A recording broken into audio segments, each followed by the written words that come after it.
Olá a todos e todas amigos do MEFA, vamos retomar nossos estudos sobre essa doutrina, continuando o último tema dos reinos da natureza, mineral, vegetal, animal e hominal.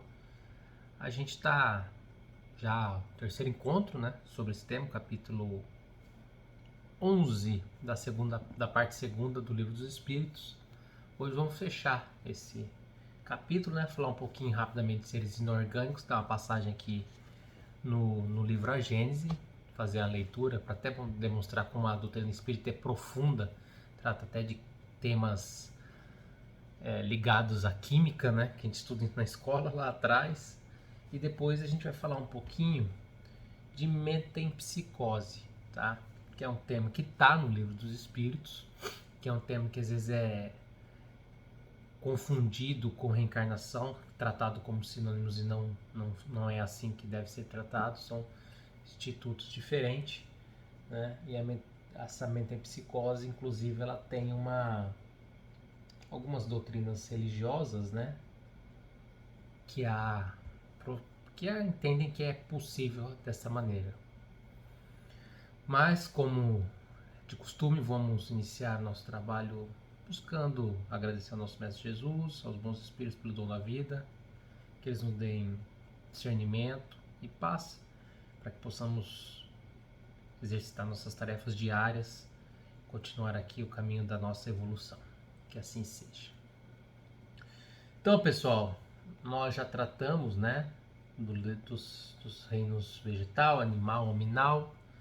Os seres inorgânicos são aqueles sem vida, né, como os minerais, águas, rochas, os cristais. São seres inertes. Em razão disso, não possuem vida.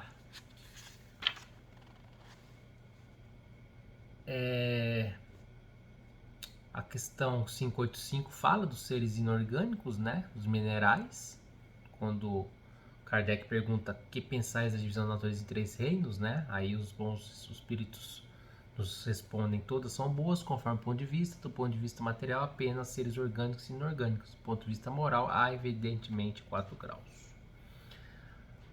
Quanto aos seres inorgânicos, o capítulo 10 do livro A Gênese, que trata da gênese orgânica. O capítulo 10 do livro A Gênese é o começo, né? Tal qual a Gênese da Bíblia, né? Então aqui trata de questões, por exemplo, esse capítulo 10 é uma obra que eu ainda não fiz a leitura completa, comecei a ter que retomar até a leitura dela, até relembrando, a gente tem que buscar criar o hábito de fazer uma leitura espírita, uma leitura talvez um pouco mais enobrecedora no sentido de nos ajudar, né? Um livro do Chico, ou outro livro da Joana de Ângeles, né? Para reforma íntima, e também achar um tempo para fazer esse estudo mais sistematizado da doutrina, igual a gente tem feito aqui. Estou falando isso para vocês e para mim, porque eu também tenho que ajustar o horário para isso, né? A gente geralmente fala que não tem tempo, mas a gente tem tempo, a gente tem que organizar esse tempo. Então, eu vou retomando o capítulo 10 do livro A Gênese e fala da gênese orgânica, e fala da formação primária dos seres vivos, do princípio vital, da geração espontânea, da escala dos seres orgânicos, do homem corpóreo. Então, aqui o item 11 do capítulo 10 diz o seguinte, tratando dos seres inorgânicos. Na formação dos corpos sólidos, um dos mais notáveis fenômenos é o da cristalização, que consiste na forma regular que assumem certas substâncias ao passar do estado líquido ou gasoso ao estado sólido.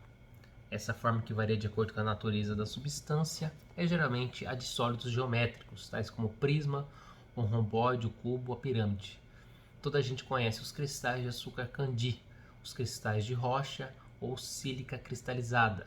São primas de 6 faces que terminam em pirâmide igualmente hexagonal. O diamante é carbono puro ou carvão cristalizado.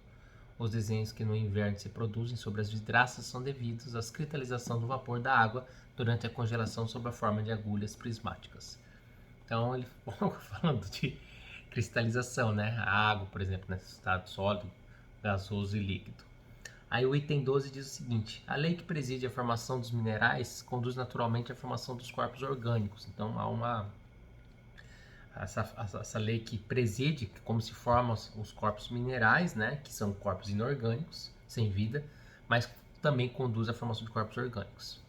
Aí ele fala aqui, ó, a aula de Química Kardec nos dando. Você vê como a doutrina é sensacional. Ela volta a repetir isso, eu vou ficar, né, vou usar como mantra. Não há antagonismo entre ciência e o espiritismo. Vou nem falar em religiões, mas o espiritismo demonstra que esse antagonismo que hoje tanto se propaga por alguns religiosos é mentiroso, pelo menos na visão espírita. A análise química mostra que todas as substâncias vegetais e animais são compostas dos mesmos elementos que os corpos inorgânicos. Então, nós, né, enquanto seres encarnados, esse corpo tem a mesma substância que os corpos inorgânicos. Desses elementos são o oxigênio, o hidrogênio, o azoto e o carbono os que desempenham o papel principal. Os outros entram acessoriamente. Como no reino mineral, a diferença de proporções na combinação dos referidos elementos produz todas as variedades de substâncias orgânicas e suas diversas propriedades, tais como os músculos, os ossos, o sangue, a bile, os nervos, a matéria cerebral, a gordura nos animais, a seiva, a madeira, as folhas, os frutos, as essências, os óleos, as resinas, etc. nos vegetais. Assim, na formação dos animais e das plantas, nenhum corpo especial entra que igualmente não se encontra no reino mineral. Estou só mostrando que o que a ciência já analisou nessa questão dos reinos, também a doutrina espírita nos traz. Tá? Então, os seres inorgânicos são esses seres inertes sem vida, e essa questão já analisada sobre o enfoque da ciência também não difere dos ensinamentos espíritas quanto à formação. Você vê, né, pessoal? A doutrina espírita ela vem trazer esses detalhes, né? Por isso que ela é doutrina esclarecedora. Existem ainda algumas respostas, algumas perguntas sem resposta, mas em razão do nosso grau de evolução. Mas muitas doutrinas religiosas gostam de vender não, gostam de trabalhar com base no mistério, né? Muitas perguntas sem resposta. A doutrina espírita não, vem tirar esse véu, entendeu? E trazer as situações mais bem explicadas para nós aqui, nos ajudando no caminhar, né? Até esse. Como eu disse, né? Nesse antagonismo que a gente vive hoje, muitos buscam antagonismo entre religião e ciência que não existe. Tá aqui. Mas cada um tem seu grau evolutivo, cada um tem seu momento de se despertar para tentar buscar ser uma melhor pessoa e se questionar, né? Finalizando esse tema, vamos tratar um pouquinho sobre mentepsicose. A mentepsicose, como eu disse, está lá, faz parte do capítulo 11 do Livro dos Espíritos, né? Dos Três Reinos. Ele fala dos minerais e plantas, que nós já vimos, os animais e o homem, que já vimos, e a mentepsicose. Buscando aqui o nosso Dr. Google, né? Dicionário Oxford Languages, mentepsicose, o que significa? Qual que é a definição no dicionário da Oxford Languages? Movimento cíclico por meio do qual um mesmo espírito, após a morte do antigo corpo em que habitava, retorna à existência material, animando sucessivamente a estrutura física de vegetais, animais ou seres humanos. Aí ele trata a religião, né? Eu não vou fazer aqui a afirmação qual doutrina religiosa, mas depois eu até vou dar uma olhada e não sei se é o hinduísmo que trata, né, dessa transmigração da alma, nessa crença que a alma depois pode voltar a um corpo de homem ou animal. Qual que é a diferença da mentepsicose para a reencarnação que nós estamos estudando no kardecismo? Tá? Isso é bem específico. A reencarnação é estudada sobre a ótica kardecista, sobre a ótica do Livro dos Espíritos e de todo o Pentateuco Espírita e demais obras que vêm aí de outros colaboradores dessa doutrina. A diferença é que a reencarnação ela não admite a transmigração da alma para o corpo de animais. Tá? E mais ainda, a metempsicose também fala que essa retorno da alma em outras formas ocorre só na Terra. Nós também, né, na evolução, dependendo, você vai reencarnar não neste orbe, mas em outro. Mas aqui a doutrina Eu vou pedir licença para vocês, a gente tem que fazer a leitura desses artigos. Eu sei que às vezes fica um pouco maçante, eu estou aqui fazendo leitura, mas a gente está estudando a doutrina, né? Estamos estudando esse Pentateuco kardecista, a gente tem que fazer a leitura. Mas quem sabe vamos buscar junto ao MEF se vai retomar as aulas presenciais, né? Quem irá retomar as aulas presenciais também, se será a minha figura, será a figura de outro irmão do centro, para a gente retomar, né? Eu acho que agora, pelo menos aqui em Dourados, já tem mais flexibilização, muita gente, a maioria das, pelo menos as pessoas que eu conheço, graças a Deus, vacinadas. Então vamos ver aí se a gente retoma as aulas presenciais. Então, metempsicose. Então ela é um pouquinho a metempsicose, o conceito dela é diferente do conceito reencarnacionista kardecista. Questão 611. O terem os seres vivos uma origem comum no princípio inteligente não é a consagração da doutrina da metempsicose? Então essa doutrina já existe lá atrás, tá? Tanto que Kardec fala dela. O que respondem os espíritos?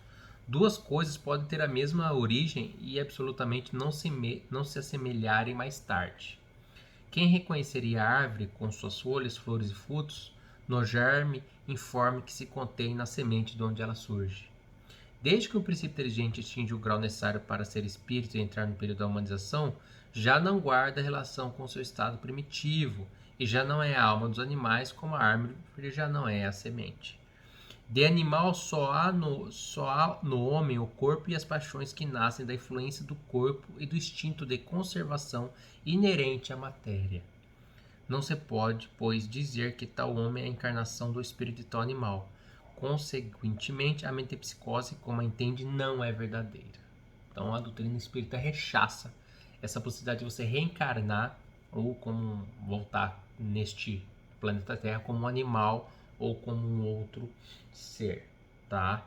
Tem até um vídeo daquele, não sei se aquele canal Porta dos Fundos do YouTube que o rapaz faz a brincadeira que ele está conversando com Deus, ele vai reencarnar, aí ele vai reencarnar como jogador, ele quer reencarnar como jogador de futebol, mas ele ia jogar no time de série D aqui no Brasil, e aí ele brinca que vai reencarnar como aquela baratinha do mar. É bem interessante. É legal o vídeo desse humor. Esse tipo de humor, pelo menos pra mim, não me ofende quando trata de questões religiosas dessa maneira. Aliás, tem um canal também chamado canal Amigos da Luz, para quem tem YouTube, veja. Esse canal já não é direcionado ao público espírita, mas fazendo humor. É muito bom, tá? Amigos da Luz o canal. Tem muitos vídeos muito interessantes sobre a perspectiva espírita, mas com humor. É bem, muito bom mesmo. Recomendo que todos assistam. Questão 612. É a 611 a 613, tá? Que trata desse assunto. Poderia encarnar num animal o espírito que animou o corpo de um homem? Pergunta direta já, Kardec.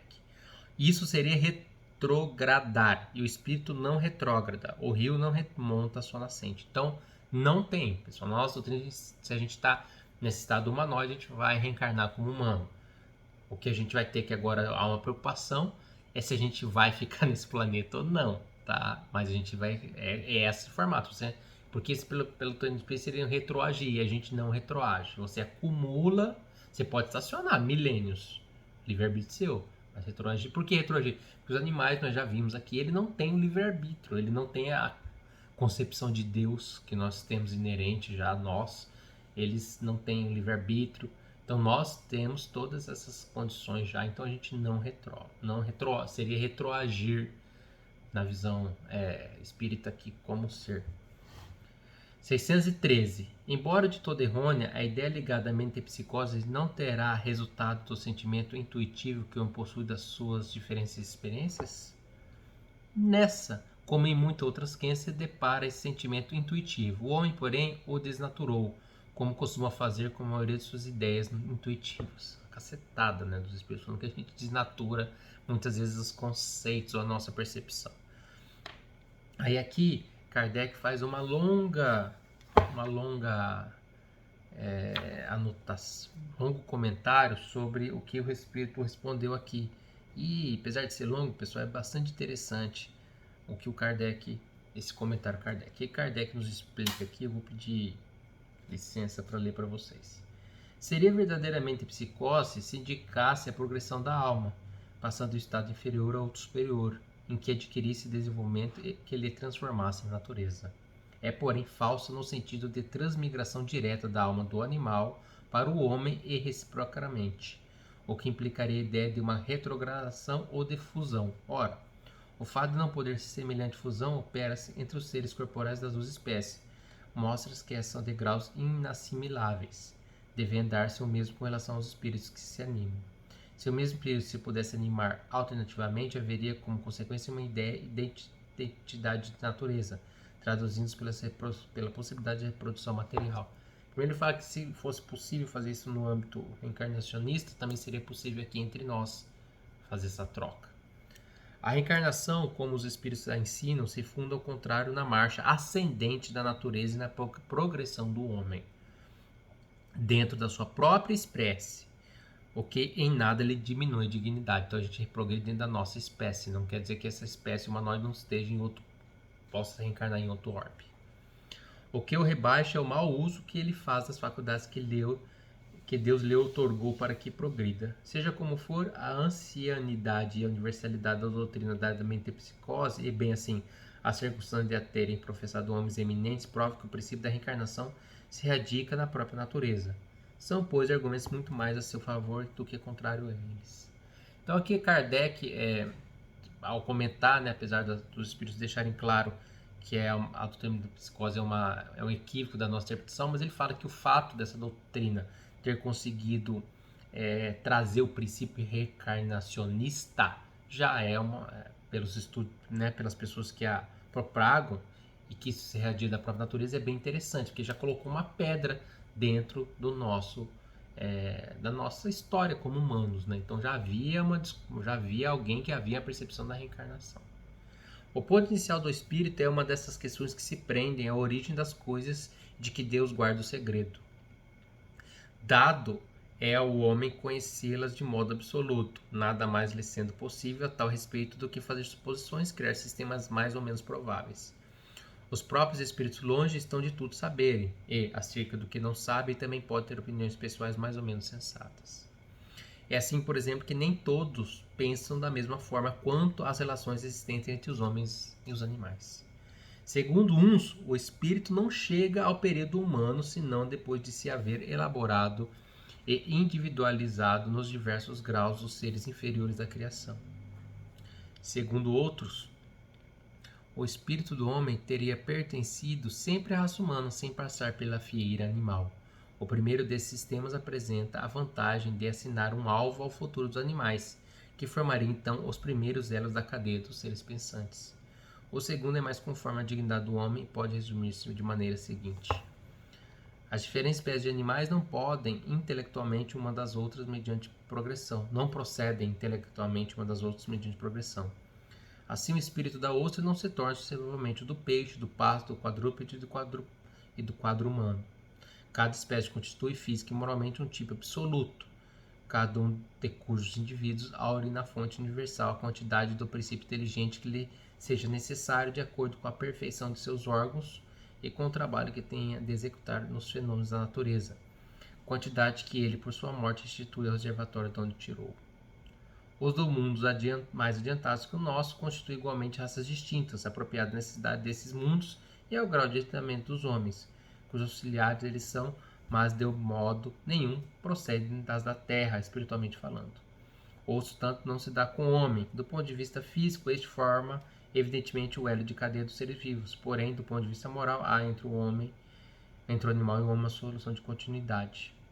O homem possui como propriedade sua alma ou espírito, centelha divina, que lhe confere um senso moral e um alcance intelectual de que carecem os animais e que é nele o ser principal, que preexiste e sobrevive ao corpo, conservando sua individualidade. Qual a origem do espírito? Onde o seu ponto inicial? Formas do princípio inteligente individualizado? Tudo isso são mistérios que for inútil querer devassar e sobre os quais, como dissemos, nada mais se pode fazer do que construir sistemas. O que é constante, o que ressalta do raciocínio da experiência é a sobrevivência do espírito, a conservação da sua individualidade após a morte, a progressividade de suas faculdades, seu estado feliz ou desgraçado de acordo com seu adiantamento na senda do bem e de todas as verdades morais decorrentes desse espírito. Quanto às relações misteriosas que existem entre o homem e os animais, isso, repetimos, está no segredo de Deus. com muitas outras coisas cujo conhecimento atual nada importa ao nosso progresso, sobre as quais seria inútil determos. Então aqui ele trata dessa questão de como que dá essa fusão, né? Se a gente nasce como espírito já nessa cadeia do humanoide ou se há essa transição, né? Se a gente pertenceria primeiro a um reino, por exemplo, animal, e aí evoluiria. Confesso que esse tema até um tempo que eu não me aprofundei ainda e preciso para ter um pouco mais de percepção. Mas está aqui, a ideia é plantar essa semente para vocês, trazer o que é metempsicose, já diferenciar da reencarnação kardecista que a gente estuda. E sempre, né, nós pessoal, pelo menos eu acho que muitos que estão estudando doutrina, às vezes nós, depois de uma leitura ou da gente assistir um encontro desse, ou participar de um encontro desse, a gente fica com mais dúvidas do que certezas, mas isso é bom, quer dizer que a gente tem um senso crítico e a gente está aprendendo, faz parte do aprendizado das dúvidas, dos questionamentos. Próximo encontro a gente vai falar um pouquinho das diferentes categorias dos mundos habitados, tá? Quando, né, principalmente aquela parte da Bíblia onde Jesus falou que há muitas moradas na casa do meu pai, então vai ser o tema que a gente vai tratar no próximo encontro. Finalizando, fazer mais uma leitura da obra Jesus Atualidade, Jesus e Responsabilidade. Bem curtinha, mas bem interessante, num momento que às vezes eu perco muitas vezes a fé no ser humano. A gente vê tanta coisa, ou globalmente, como hoje uma guerra, ou até aqui na nossa cidade, no caso de Dourados. Mas o ensinamento da Joana sempre vem trazer um alento pra gente. A humanidade sobrevive graças aos seus homens responsáveis, que trabalham continuamente em prol do bom, do belo, do ideal. Eles se destacam pela grandeza das suas realizações cimentadas no sacrifício pessoal. Então, apesar dos nossos irmãos que só buscam guerra, ganância, poder, destruição do meio ambiente, existem homens que se sacrificam pelo bem da humanidade, que esses ajudam que a gente possa continuar na caminhada. Com essas palavras eu finalizo esse encontro.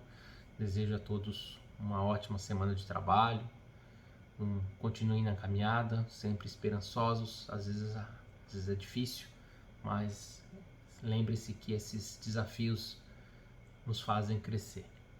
Tá ok? Um abraço, até o próximo encontro.